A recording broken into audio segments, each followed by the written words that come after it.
Fedor Holz at the EPT Paris. Is it good to be out and play the live poker scene again, Fedor? It's pretty fun. I'm enjoying myself. Yeah. How many live tournaments have you played now recently after the pandemic?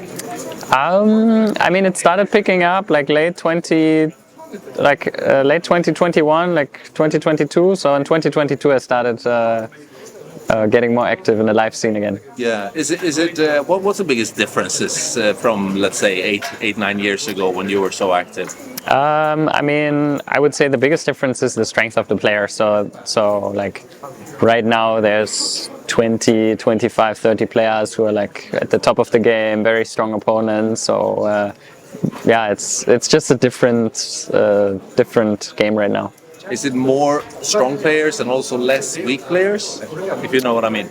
Yeah, I would say generally that there was more mixture back then. So like I would say right now, if you want to be at the top of the game, then you have to be one of the absolute best. And back then there was more like mix of like some live pros and some online players, some younger players, like some people who just played for 10, 15 years. But now I feel like it's separated a bit more, and the absolute best clearly it's now a different breed. Yeah, I mean, I remember you were considered maybe the best MTT player for several years in a row. What do you do to keep up with the standards and stay on top of the game? Yeah, it's difficult. I mean, it requires a lot of work and study, and I have a group of people I work with that I really like. So for me, it's a lot about having people to exchange with. That's a key for me. Otherwise, I wouldn't have the motivation to just keep going at it just by myself. So that's a big part. And then the second is just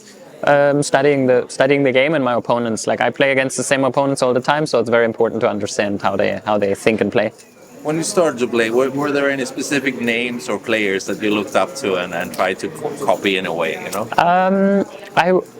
For me, it's not normally like that I try to copy or emulate. It's more when I study someone's game, or when I try to look when they do something that I have difficulties with, or when they do something that I think they do really well, then it's just an automatic process in the exploration that I start to learn from what they do. And so it's more than integrating the parts that I like or that I want to, and take that out and then put that into my own game. If someone would ask you, what is it then that made you maybe the very best? Because there has to be some details. Do you know that? What is it that kind of gives you an edge of even some of the really best players?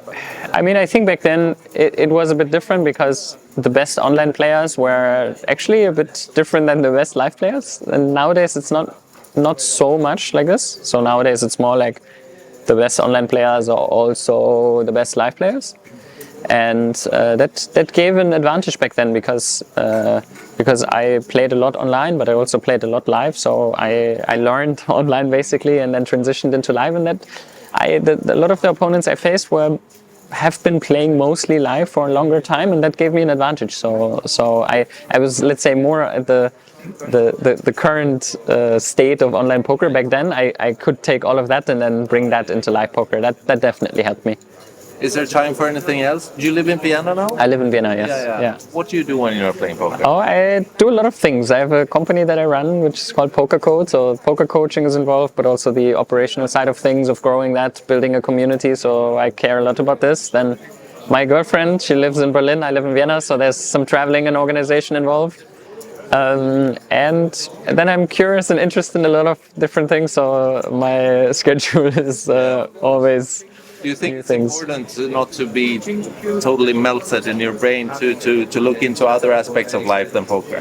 Oh, totally. I mean, I naturally do it. It's like if there's something that really captures me, then I'm happy to dive deep into this.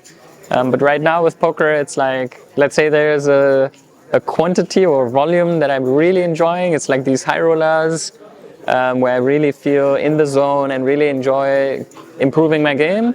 But I'm not going to go back to a full-time player. So it's like, there's this niche thing for me right now where like I want to compete at those, like the creme de la creme, like the really nice stops. And that's, I would say, for the next 1 or 2 years, it's kind of the frame I set for myself.